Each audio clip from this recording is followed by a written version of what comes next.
Not quite sure about all the issues related to Tata-SP relationship that spanned over 70 years turned sour due to Tata-Mistry fight in last few years. Here I am in Solid Negotium going to explain all the issues. So welcome and let's get started. In the year 1965, Shapoorji's first became the shareholders of Tata Sons. 1980, Cyrus' father Palunji Mistry given the seat on the board. 2004, Senior Palunji exited the board, and in the year 2006, just after 2 years, Cyrus invited to join the board, and in the year 2012, Ratan Tata himself made Cyrus Mistry his hire to lead the Tata Group. However, on October 24, 2016, Cyrus Mistry was removed as the chairman of Tata Sons without any prior intimation, which was consented by 7 out of 9 directors. The removal of chairman was not even in agenda of the board meeting of Tata Sons. Later, the group also converted Tata Sons into private limited company and from a public firm.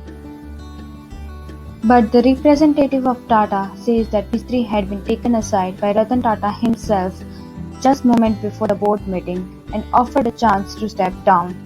Even the Sunday before the board meeting where he was sacked, Harvard Business School Dean Niti Nora met Cyrus Mistry for more than 2 hours in order to persuade him to step down. Now the question arises, can the board remove Mistry from his position?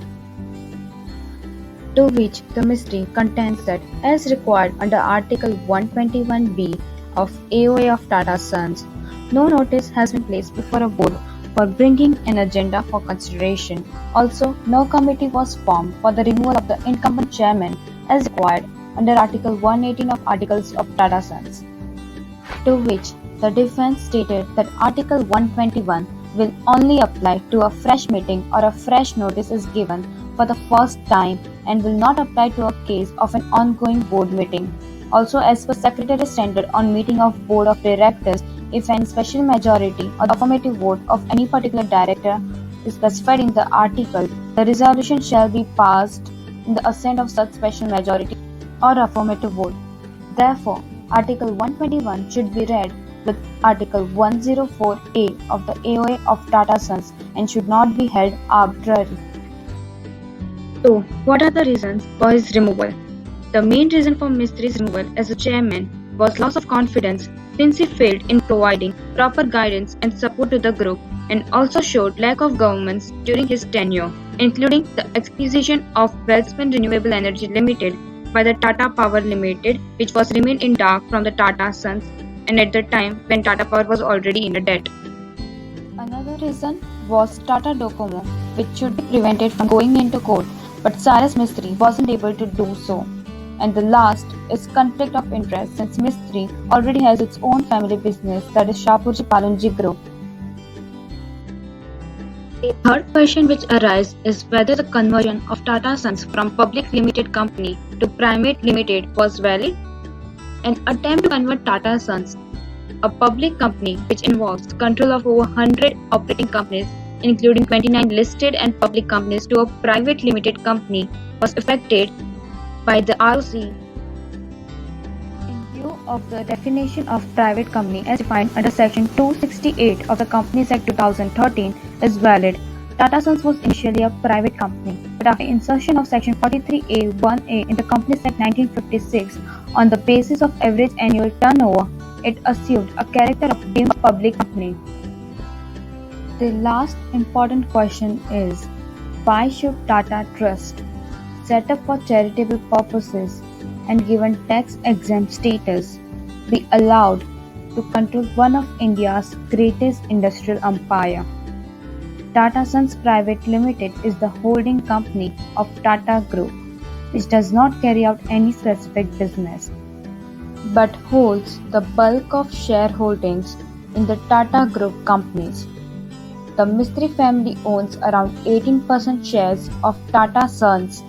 Mr. Ratan Tata himself possesses 0.83% stake of Tata Sons, and 66% of Tata Sons' stake is in the name of Tata Group Charitable Trust, which means the majority of shareholding is in the name of Tata Charitable Trust.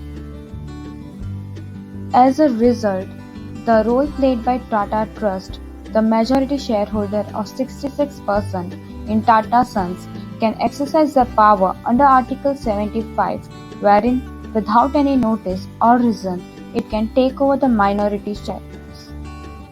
Usually, charitable trusts were prohibited from owning shares in companies. However, certain exemptions was given to a few big companies, few big trusts like Tata and Birla Trust. Therefore, in my view, all the tax exempt should be obliged to sell all the shares in companies they control and to focus only on social works. And when it comes to Article 75, NCLEX stated that no power will be exercised under Article 75, and if it is, it will have to be recorded in writing and intimated to concerned shareholders whose right will be impacted. In current time period, SP Group is looking to raise funds to cover its debts. Earlier it wants to place Tata Sons shares as collateral security, but as per SC order he was barred to do so till October 28, 2020. Cyrus stated that he agreed to sell the shares to some of the Tata's company and ready to be separated from Tata Group. Anyway, unlike in war, where the victory is must, the corporate battles are mostly for win-win situation.